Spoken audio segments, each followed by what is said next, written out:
Hola amigos de Fisher, bienvenidos a una plática más de sistemas cortafuego. El seminario anterior tuvimos un invitado especial, el ingeniero Max Schmidt. Él es especialista en sistemas pasivos contrafuego.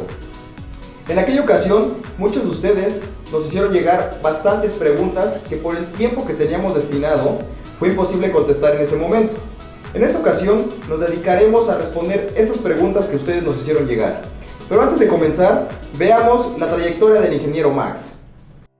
Max Schmidt, líder experimentado de la protección pasiva contra incendios, cuenta con una amplia experiencia en administración corporativa internacional protegiendo vida y propiedad del fuego en una amplia variedad de tipos de incendio.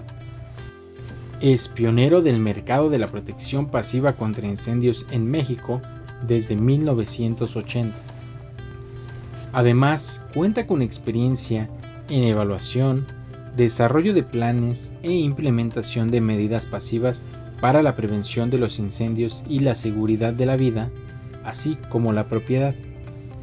Ha sido reconocido en Estados Unidos por Underwriters Laboratories Inc., donde su presidente lo invitó como miembro del UL Fire Council, siendo así su primer miembro extranjero. Además, fue consultor de la National Fire Protection Association, NFPA. En 1996, fundó el Instituto Nacional de Protección contra el Fuego AC, hoy Instituto Internacional de Protección contra el Fuego SC, del cual es presidente. Además, cuenta con una licenciatura en artes por la Modern American School, especializado en química y biología. Es licenciado en ingeniería industrial por la Universidad Nacional Autónoma de México. Cuenta con una licenciatura en artes, especializado en fotografía por Brooks Institute. Es pasante en economía por la Universidad Autónoma Metropolitana.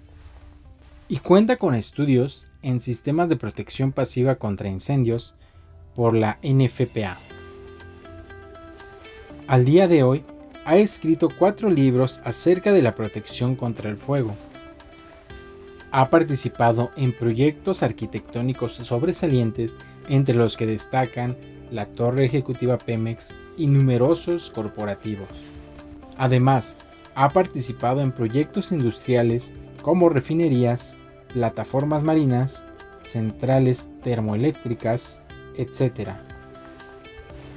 Es el único fabricante de puertas Schmidt RF 120 MDF ISO con una resistencia al fuego de 120 minutos. Y ha participado en diversos proyectos de consultoría contra el fuego en el Instituto Internacional de Protección contra el Fuego SC, el cual preside. Wow, no cabe duda que el ingeniero Max tiene una gran trayectoria, por lo cual nos va a compartir el día de hoy todos esos conocimientos que a lo largo de este tiempo ha ido adquiriendo. Luis, muchas gracias por la presentación y muchas gracias, Inge Max, por estar el día de hoy aquí de nuevo con nosotros. Es todo un gusto. ¿Vale?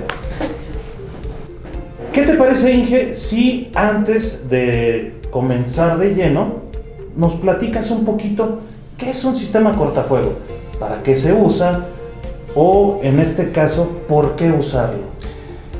Mira, desde el incendio del Hotel MGM en Las Vegas, nos percatamos los ingenieros de protección contra el fuego que lo que mata a la gente es el humo, no son las flamas.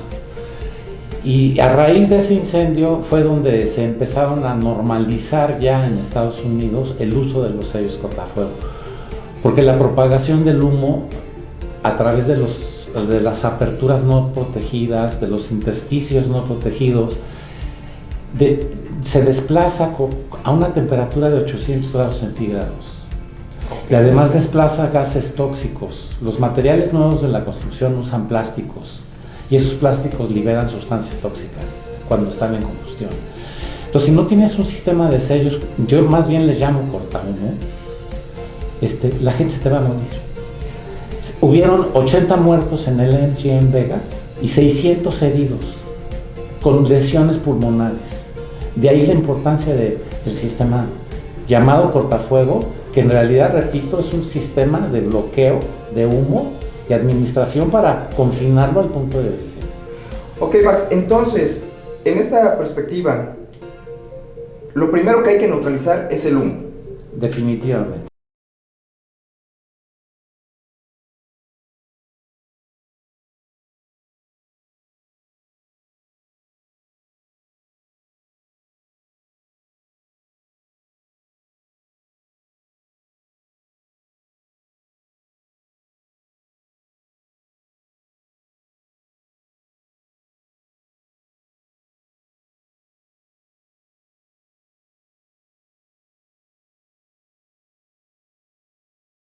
Necesita un tipo de collarín que se expanda, que se entumezca al momento que haya un incendio para sellar la tubería de plástico quemada y hacer el sello cortafuego. Y así se van especializando los sistemas cortafuego, hay uno para cada aplicación. Si tú te das cuenta, en el directorio de UL de resistencia a fuego hay ahorita listados 1200 diseños distintos. Okay. Es una cantidad abrumadora, perdón, son 12,000 diseños. 12,000. No 1200, me falta un cero. Y es una cantidad abrumadora de posibilidades de desarrollo de ingeniería. Y ustedes las cumplen todas. Fisher tiene diseños para todo tipo de apertura que podamos encontrar en campo. ¿A quién se le debe de otorgar esa función de poder revisar los sellos cortafuego o cortahumo, como los llamas, en un edificio? Bueno, mira, lo más difícil de un sistema de sellos cortafuego es hacer la ingeniería del levantamiento.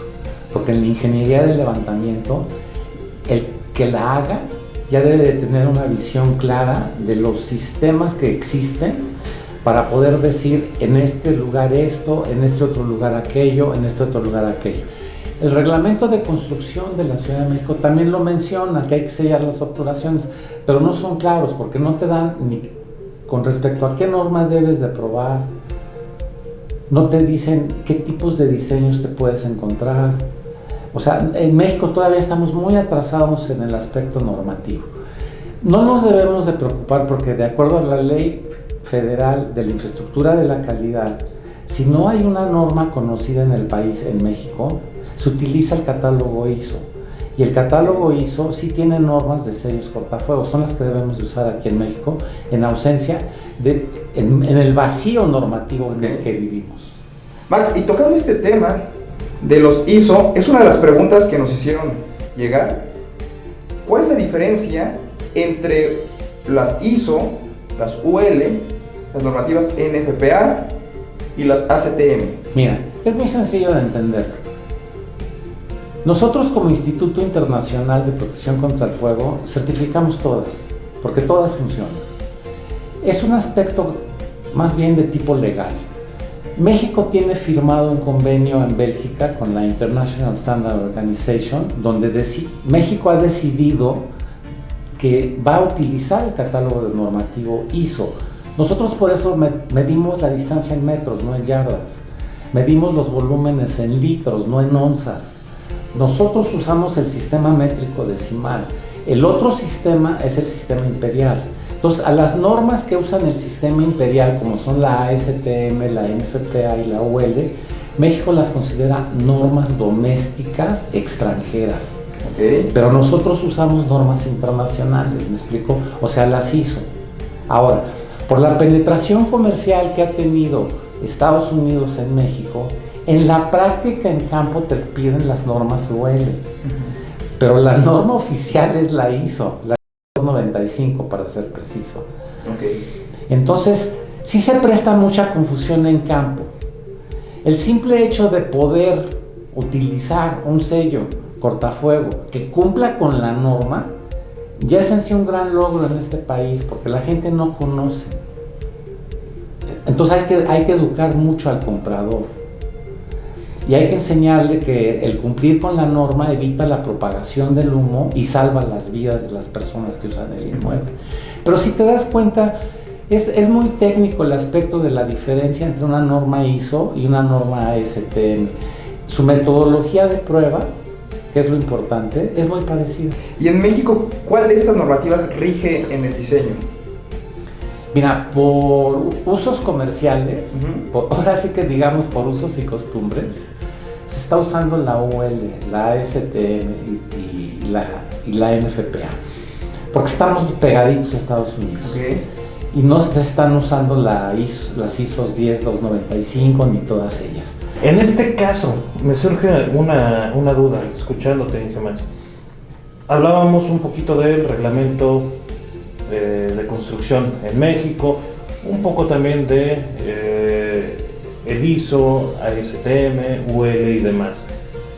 Aquí en México, muy independiente de la recomendación de hacer un sello, de confinar en todo caso las salidas de emergencia, ¿hay algún documento que nos diga muy claramente cuánto tiempo tengo yo que cubrir en cuanto a retardo? No. Nada más te dicen que hay que sellar las obturaciones, pero no te dan el tiempo de retardo. Ok. ¿Cuánto tiempo recomendarías tú que fuera el mínimo? Dependiendo del tipo de inmueble. Okay. Mira, el tipo de inmueble lo clasifica la National Fire Protection Association con la norma NFPA 5000 o con la NFPA 220, que es específica.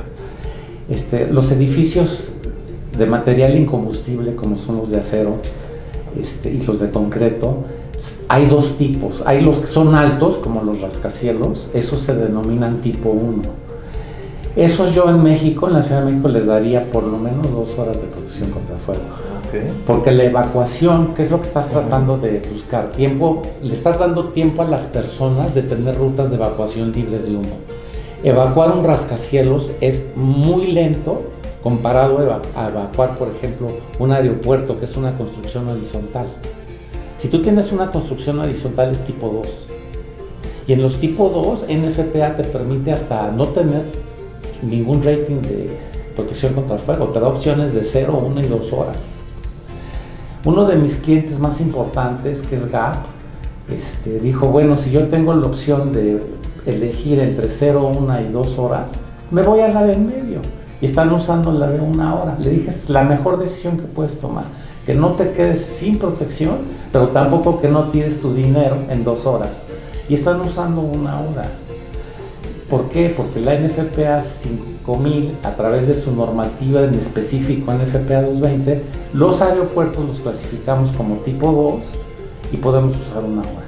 En los rascacielos yo te recomiendo mínimo 2 horas, porque ahí sí la evacuación es crítica y debes de tener tus rutas de evacuación completamente libres de humo. Cuando digo humo, me refiero también a calor, flamas, todo esto, ¿no? O sea, y todo eso es lo que hacen los sellos cortafuego.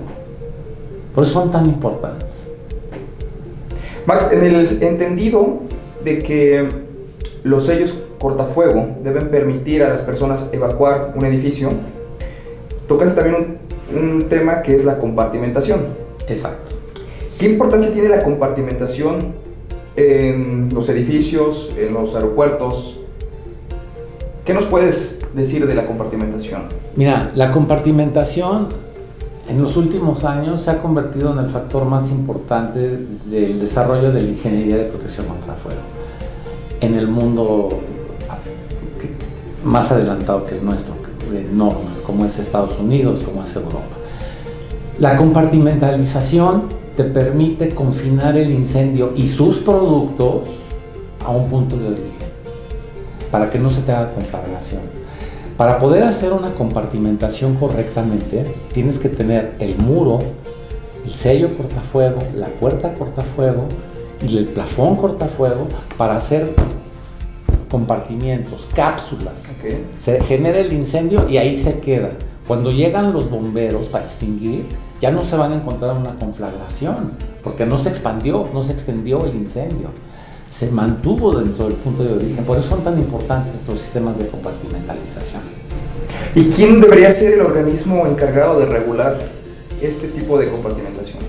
En México no lo hay, lo estamos haciendo nosotros como Instituto Internacional de Protección contra el Fuego, porque definitivamente el impacto que tiene la compartimentalización en la disminución del costo de la prima de seguro justifica que el dueño de ese inmueble invierta en el sello cortafuego para obtener un descuento de prima de seguro, porque con toda seguridad está reduciendo el riesgo y por tanto la capacidad de supervivencia de una persona en un incendio. Eso es súper importante, porque aquí en México muchos llegan a pensar que el hecho de poner solo una barrera cortafuego, un ejemplo, cuestión de fachada, es lo único que colocan y no ven más allá en la cuestión de pasos de instalaciones, plafones, tal y como lo mencionabas. Pero también acabas de tocar un punto muy crucial, la cuestión de una reducción en la prima del seguro. En muchas ocasiones piensan que es meramente una inversión y que ahí va a quedar. Quiero suponer que en algún momento has hecho algún cálculo para saber en cuánto tiempo podrían tener ellos ese retorno de esa inversión, ¿verdad? Sí, lo hemos hecho y de hecho hemos tenido casos prácticos donde han comprado pólizas de seguros reducidas. Mira, una póliza de seguros con la disminución probada, ¿y por qué digo probada? Porque trabajaste con normas. ¿Por qué las normas? Porque las compañías de seguros, si tú llegas y les dices, yo protegí eso con yeso y cemento y le puse una capita de lana mineral, te dicen, qué bueno, pero no te lo toman en cuenta. Si tú le dices a la compañía de seguros, mira, yo hice este sello cortafuego con la norma ASTM 814 y aquí está mi diseño constructivo UL, número tal, estás comprobando que el riesgo está disminuido. ¿Sabes de cuánto puede ser el seguro, el descuento del seguro? No. Hasta de un 80%. Ok. Entonces el inversionista ya no es un gasto lo que está haciendo, es una inversión a capital que va a recuperar, y este es el cálculo, más o menos al cuarto o quinto año. Okay. Y al cuarto o quinto año de haber recuperado el valor del sello cortafuego, la reducción en la prima le permite tener la liquidez suficiente para hacer más desarrollos, tienen más dinero para hacer más inversión. Ahí es lo importante de poder comprobar que efectivamente el riesgo está disminuido. Ok, perfecto. Entonces, cuando yo voy directamente ya a la aseguradora y entrego la documentación, aquí vamos a introducir una de las preguntas que nos hicieron. ¿Qué debe de tener una especificación completa de los sistemas cortafuego? Mira, todo surge desde el momento en que tú haces un submittal, o sea, tú haces la ingeniería de protección contra el fuego. Tú dices, esto se debe de hacer con este sello, con este diseño de ingeniería, con este producto, con este espesor. Tú determinas todo como fabricante. Alguien tiene que darle un seguimiento de control de calidad a la instalación de estos sellos para que efectivamente en campo se compruebe que se está haciendo lo que tú dijiste que se tiene que hacer. Eso lo verifica el Instituto Internacional de Protección contra el Fuego. ¿Okay? Nosotros intervenimos en las obras y hacemos inspección. Si cumplen, al final del proyecto le entregamos al propietario, no al contratista, al propietario, un certificado de cumplimiento válido durante la vida útil del inmueble. ¿Por qué durante la vida útil del inmueble? Te voy a explicar. Okay. Mira, un sello pasivo y cualquier sistema pasivo para tal efecto debe funcionar al momento en que se dé el incendio. ¿Y cuándo se va a dar el incendio? Pues puede ser en cualquier momento de la vida útil del inmueble. Entonces, los sellos cortafuego y la aplicación de recubrimiento sobre la estructura para también hacer protección contra fuego, para proteger la estructura, es otro tema.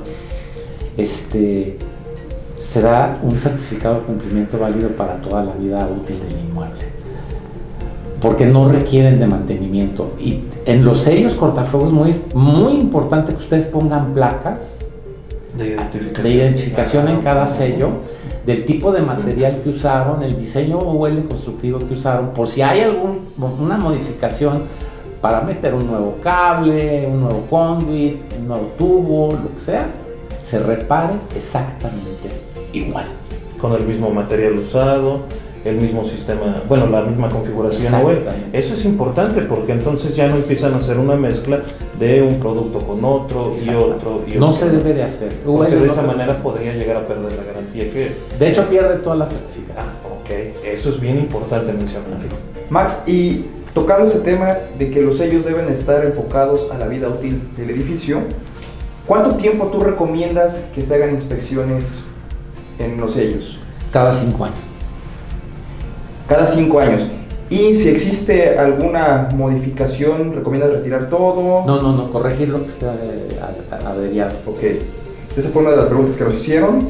Quiero aclarar algo. Sí, a ver. Si el sello está averiado porque lo dañaron mecánicamente, lo reparas. Pero si el sello está dañado porque hubo un incendio, Ok, ahí son sí lo cosas cambias. diferentes. Claro, sí, lo cambias. yo creo que no quedaría Sí, ningún tipo de duda. Sí, sí. Por eso No, dije, la espérate, pregunta era más ahorita, enfocada. ahorita. Sí, la pregunta era más enfocada al daño mecánico. al daño mecánico. Ok, Exactamente, ahí sí nada más reparas. Ok. Excelente. Entonces, esas inspecciones, estamos hablando cada 5 años, meramente visual, hacer un recorrido completo a toda la edificación. En ese caso, ¿también el instituto prestaría esos servicios Sí, para hacer bastante. algún acompañamiento o que ustedes mismos hacen esa inspección? Sí, nosotros hacemos la inspección. Sí, ¿por qué? Porque en muchas ocasiones sí surge la duda de, bueno, ya coloqué yo mi sello, ¿qué sigue? Sigue la certificación de cumplimiento. ¿Ok? Que esa la emiten directamente La ustedes. emite el instituto y eso es lo que se acredita ante la compañía de seguros. O también se acredita si es necesario aquí en México ante el director responsable de obra o la autoridad que haya emitido el reglamento donde se está instalando el sello. O sea, el caso es que se comprueba que cumple, por eso se emite un certificado de cumplimiento. Ahora, retomando un poquito en cuanto a las normativas que hablábamos, hay que dejar súper claro que, bueno, aquí no tenemos un compendio gigantesco como tal, de decir, bueno, tengo que seguir esta línea para llegar a un sello bien colocado, bien instalado y que sea un producto aprobado. ¿Cuál de todas sugieres en las cuales nos debemos de guiar? ¿UL? ¿UL es la línea a seguir? Bueno, en específico en sellos creo que tienes la ASTM 814, que es de la ASTM. No sé si tenga equivalente en UL, pero son iguales. O sea, que en realidad UL hace estándares, pero es agencia certificadora, ¿no? NFPA nada más hace códigos, pero no certifica nada. Y ASTM hace metodologías de prueba, pero no certifican tampoco nada. Entonces, se usa una metodología ASTM, pero en Estados Unidos la certifica UL. También puede certificar en Estados Unidos empresas como Factory Mutual y Warnock Hershey, ha resultado ser un laboratorio muy bueno, muy serio. Aquí en México no hay.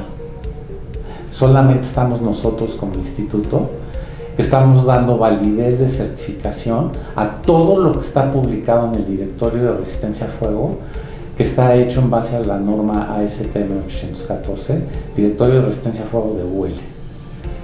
Ustedes tienen ahí aproximadamente 300 diseños diferentes, yo ya lo estuve checando.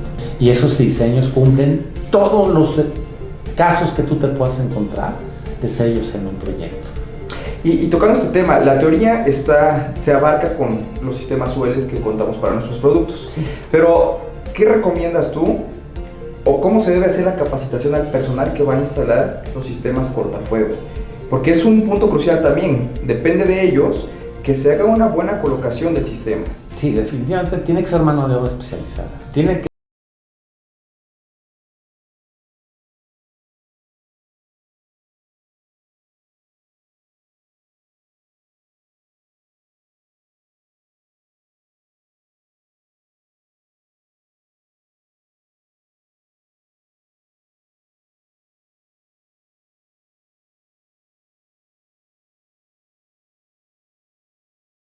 Fisher, y que Fisher tenga un control de quiénes son las empresas que tiene calificadas o licenciadas para hacer estas instalaciones que son muy especiales, tienen que usar mano de obra especializada.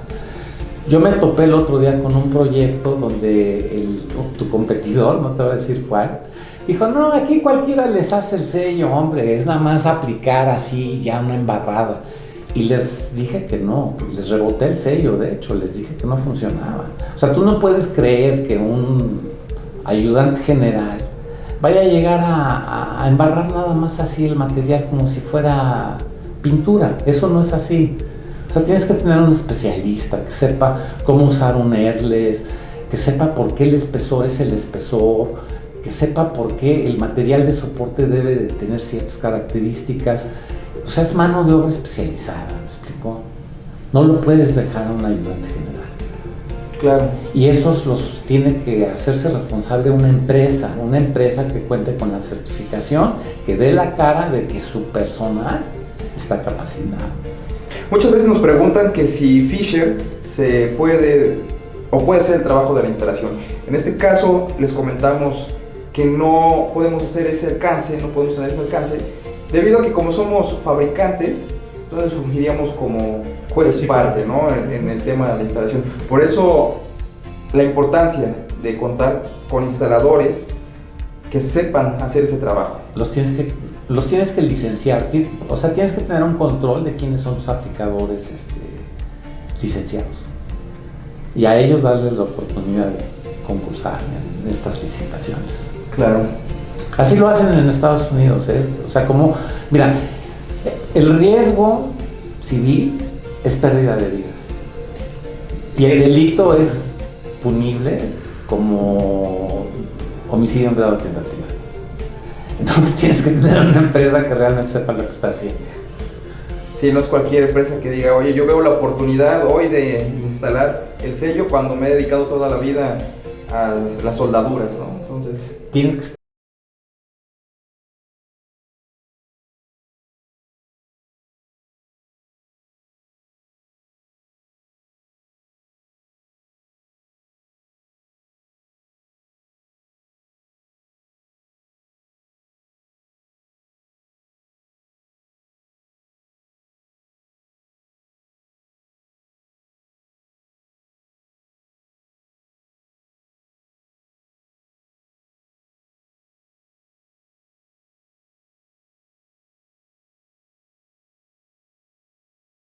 vamos a describir el MGM.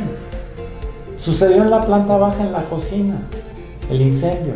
En la planta baja, cocina. Y la gente en el último piso se estaba muriendo asfixiada. Se propagó súper rápido. Se propagó el humo, no el fuego, el humo. O sea, la gente se estaba intoxicando. Entonces, si no pones sellos, aseguras que la gente se muera intoxicada de humo.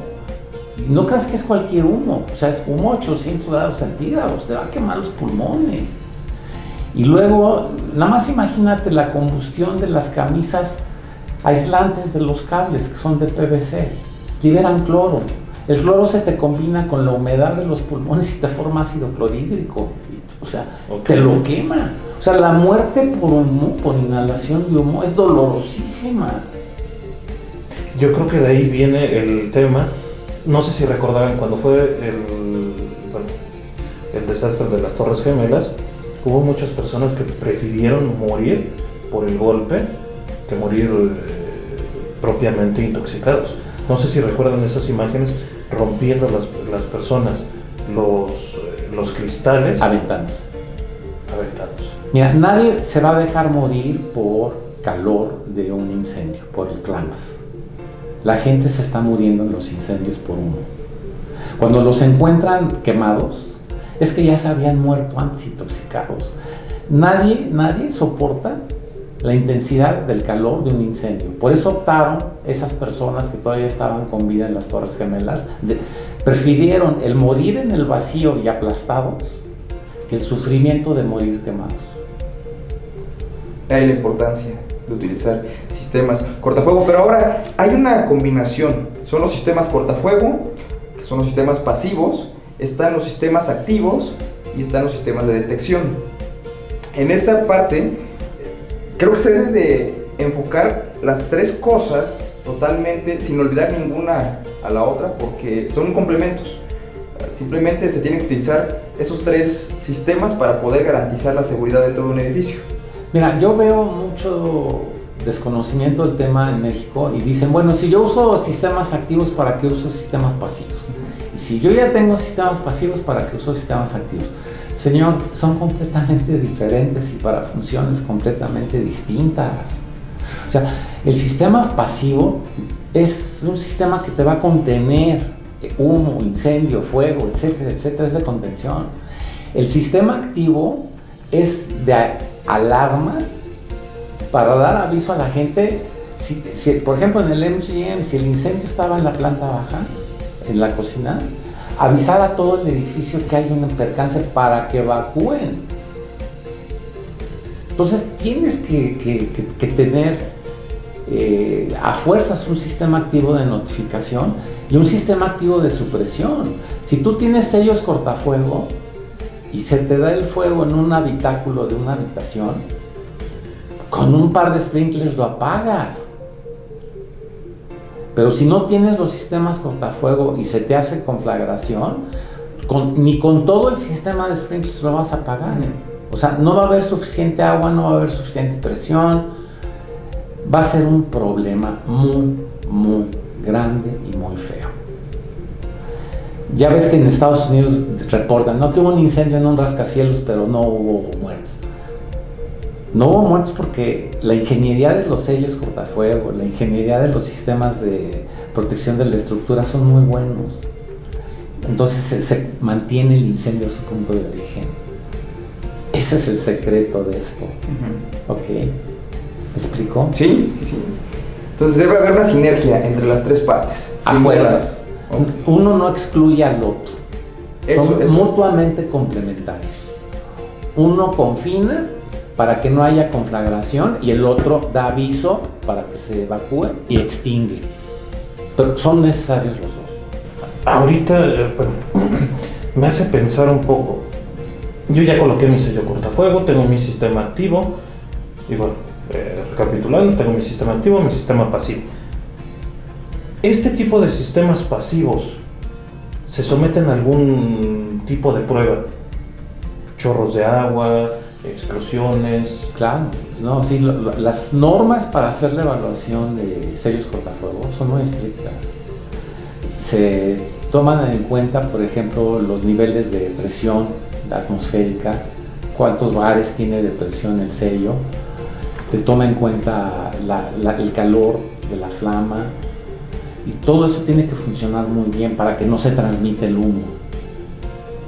Entonces hay estándares. En Estados Unidos, te repito, es el ASTM 814 para sellos cortafuego, es el ISO 10295 en Europa, en Bélgica la ISO, y son muy, muy claras los estándares de prueba que tienes que usar.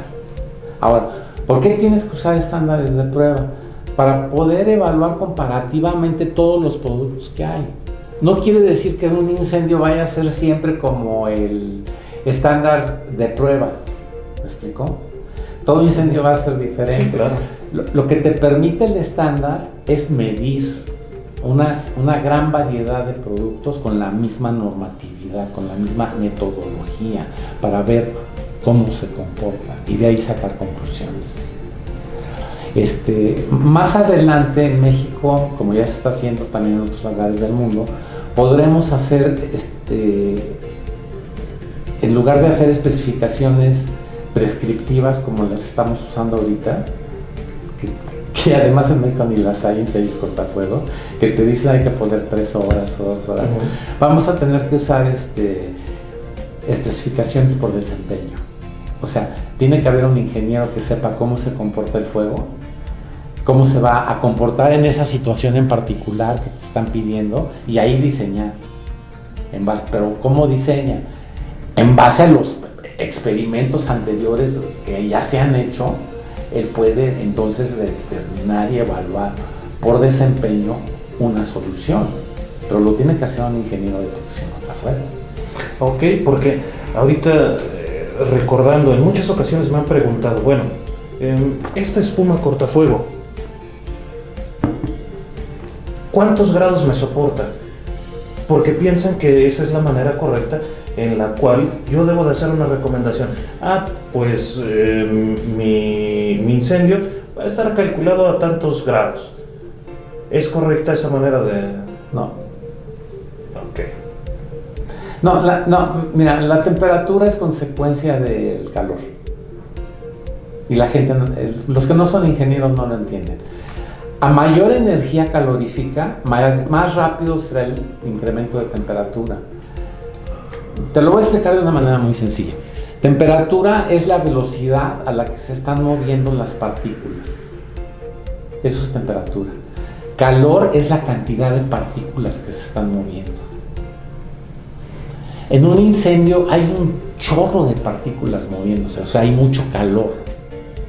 Entonces, ese calor incide de una manera muy fuerte, muy violenta, para incrementar una temperatura de una manera muy rápida. O sea, de un gradiente de temperatura, pero rapidísimo, ¿sí? Pero es intrascendente medir en temperatura, porque lo que importa es el calor. El calor está justificado al momento que cumples con el estándar. Es que tú ya hiciste una prueba dentro de un horno calibrado que asemeja las condiciones de un incendio. O sea, ¿qué asemeja? Los flujos de calor. ¿Qué asemeja? El gradiente de temperatura, cómo va a incrementar la temperatura. ¿Qué otra cosa puede llegar a controlar? La presión positiva que tiene sobre el sello. Acuérdate que el fuego libera movimientos de aire por convección. Entonces, si no tienes un sello resistente, te lo puede botar por presión atmosférica. Entonces, todas esas variables están en el estándar. Entonces, no puedes decir nada más cuántos grados. No. Son muchas cosas las que intervienen en la evaluación de un sello, que es calor, temperatura, presión, todo eso interviene. Bien. Oye, y otra pregunta que nos hacen.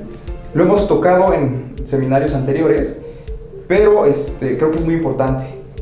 ¿Qué es la intumescencia en los materiales? Mira, la intumescencia no es otra cosa más que la propiedad que tiene un material de hincharse ante la presencia del calor. La filosofía de esto es que al hincharse crea una membrana que atrapa aire y crea una capa de carbón que bloquea la incidencia del calor, que es el calor lo que estábamos bloqueando, sobre el sustrato a través de una capa de espuma. Que eso es la intumescencia. Es una expansión de volumen del material para crear una capa de protección que está basada más que nada en la cantidad de aire que deja atrapada en sus intersticios. El aire es muy mal conductor de la temperatura, por cierto, y del calor.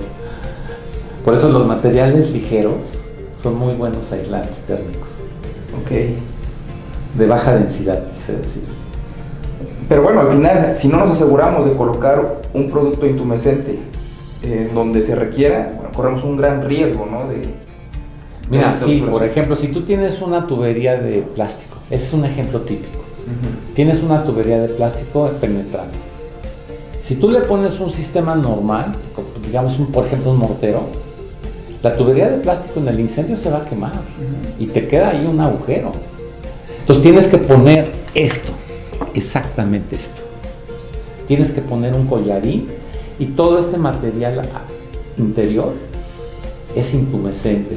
Este material interior tiene tal fuerza de intumescencia que al momento en que empieza el incendio, ¡shum!, ahorca al tubo, lo destroza y lo ahorca y sella. Esto se expande para crear un sello interno, rompiendo al tubo. Ahí es donde necesitas intumescencia, por ejemplo. Pareciera un concepto sencillo, pero al final, si la evaluación no es correcta, bueno, tenemos un gran riesgo ahí de fuga de calor y humo. Sí. Si no lo haces correctamente, sí.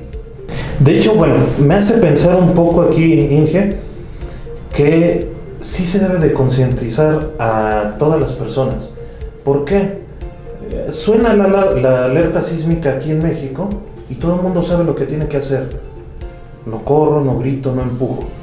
Pero ¿qué hago si se presenta un incendio en el inmueble donde estoy? Si estoy en un centro comercial, si estoy en un edificio público, ¿qué tendría que hacer? ¿Por qué? Volvemos a lo mismo, cuando suena una alerta sísmica, pues sí, yo sé que tengo que evacuar tranquilamente, tenemos determinado tiempo para salir, pero creo yo que en un incendio no percibe la persona el riesgo que está corriendo. Así es, mira, vamos a analizarlo por tipo de inmueble. Si tu inmueble es de los chaparros alargados planos, la evacuación va a ser muy rápida. No tienes, o sea, lo primero que vas a hacer cuando veas un incendio, que lo primero que vas a ver es el humo, no vas a ver el incendio, vas a salir corriendo.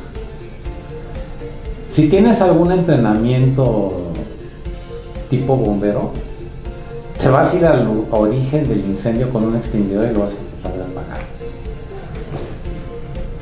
1 en 1000 va a ser así, o 1 en 10,000, que tenga el valor de agarrar el extinguidor y ir a apagarlo. O sea, casi nadie lo va a hacer. Pero si el edificio es rascacielos, la probabilidad de supervivencia de una persona que no esté íntimamente relacionada al fuego y que no sepa que hay un incendio, es muy probable que se muera.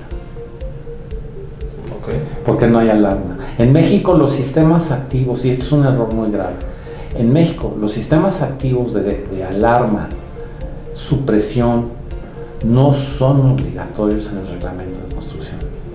Y los pasivos sí.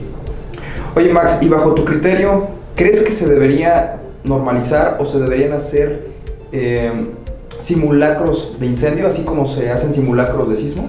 Yo creo que sí. Demasiado importante debería ser. Es muy importante. Se deberían de hacer simulacros de incendio tan frecuentemente como se hacen los de sismo, porque, mira, cuando hay un sismo, el daño es generalizado. Entonces, la autoridad se propaga así como una gran tortilla, ¿no? Se propaga en un área muy grande, ¿no? Que puede abarcar estados. El día que haya un incendio en un edificio y haya muertos, la autoridad se va a concentrar ahí. ¿Ya? Y va a ser grave. Y va a tener consecuencias. Va a tener consecuencias para los responsables que no hayan seguido las instrucciones, por lo menos de los sistemas pasivos que sí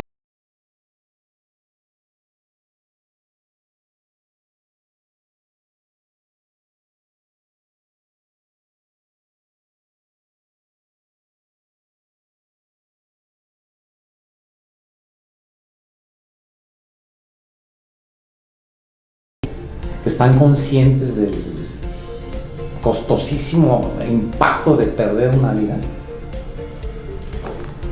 especifican sus sistemas activos en sus hoteles, porque en los rascacielos, en los edificios, sí es muy crítico este tema. ¿Ya? Entonces es una pena que no tengamos un marco normativo. De hecho, debería de existir una norma oficial mexicana de protección contra fuego. Yo ya lo propuse en Protección Civil, que metan una norma oficial mexicana de protección contra fuego, porque no hay cultura del fuego. Hay del sismo, pero no hay del fuego. A mí me llegan avisos de noticias todos los días de incendios en México. Diario hay un par de muertos por incendios en el país. ¿Quién les da importancia? Diario hay muertos. ¿Qué pasó? Nada, no pasa nada. ¿Qué dice la autoridad? Pues nada. Como que dicen, bueno, pues es normal. No es normal, o sea, se pueden evitar. Para eso son las normativas de sellos cortafuego y de sellos activos, o sea, todo eso se puede evitar. ¿Sí me expliqué? Sí. Mira, nos queda mucho por hacer en el país. Yo llevo más de casi 40 años educando gente todavía en el país. Como ahorita, en esta presentación, estás educando, ¿no? Porque hay mucha falta de información. Entonces tu labor como a tus vendedores va a ser mucho también de ser maestros. Sí, claro. Max, y por el tiempo, no por otra cosa, estamos cerca de finalizar esta plática. ¿Cuál sería tu recomendación precisamente estás mencionando por la falta de normativas, ¿cuál sería tu recomendación a los especificadores para guiarse en el diseño de los sistemas cortafuegos? Mira, el especificador tiene que enfatizar que si no se hace un sello cortafuegos se va a morir la gente. Que está muy bonito que hagan protección de la estructura con el material lanzado, que es lo que se vende, y es lo que todo el mundo cree en este país, que es protección pasiva. Protección pasiva es un concepto más amplio que nada más proteger la estructura. Protección pasiva es el muro, es tu sello cortafuego, es la puerta, es el plafón, es la ruta de evacuación, o sea, es un concepto bien amplio. Entonces yo te recomiendo que enfaticen que si no ponen el sello cortafuego, por humo la gente se va a morir. Y que le va a salir bien caro al dueño, porque lo van a acusar de homicidio en grado tentativa. Entonces, ahorita recapitulando todo lo que comentas, ¿cuál sería la frase, una frase corta que defina el objetivo de una barrera cortafuego? Salvaguarda de la vida.